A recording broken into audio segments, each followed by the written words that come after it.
ওই বিড়ালটারে বহুত কষ্ট আমি চাকরি বাকরি বাদ বুদ দিয়ে ওটার পিছনে টাইম দিছি, হয় না, পরে আমি এই বাসে দিয়ে দিছি ওদের, ওটা রাখো এখন, ওটা রাস্তায় ছাড়া যাবে না।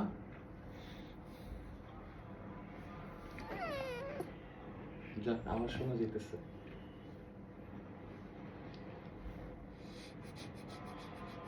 ওদের সাথে একটু ডলারুলি করলে তখন ওরা আওয়াজ টাওয়াজ দেয়, ওরা বুঝে যে না আমার তো গুরুত্ব আছে। ও বিড়ালটা এত জেলাস হয়ে গেছে। তাই ওরা মারে না, মারে না, দেখে করে দূর থেকে ও মারতে চায়। ইভেন আমার ডিফেন্সিভ হয়ে গেছে। ডিফেন্সিভ অ্যাজ ইন কালকে রাতে আমি ওই বাসায় গেছিলাম, আমি ওই বিড়ালটাকে আদর করলে কখনো মানে ও ভয়ে মুড়ে থাকে না, বুঝছেন। কালকে এই যে কালো বিড়ালটা আমার এখানে শুয়ে আছে টেবিলের উপরে, ওরে দেখতেছে, দেখা গেছে আমি জাস্ট কালো বিড়ালটার পিছনে হাত দিছি, কাইপে উঠে আমার দিকে তাকাইছে, আমি তোমাকে মারছি না তো, ভয় পাচ্ছ কেন? তারপর কিছু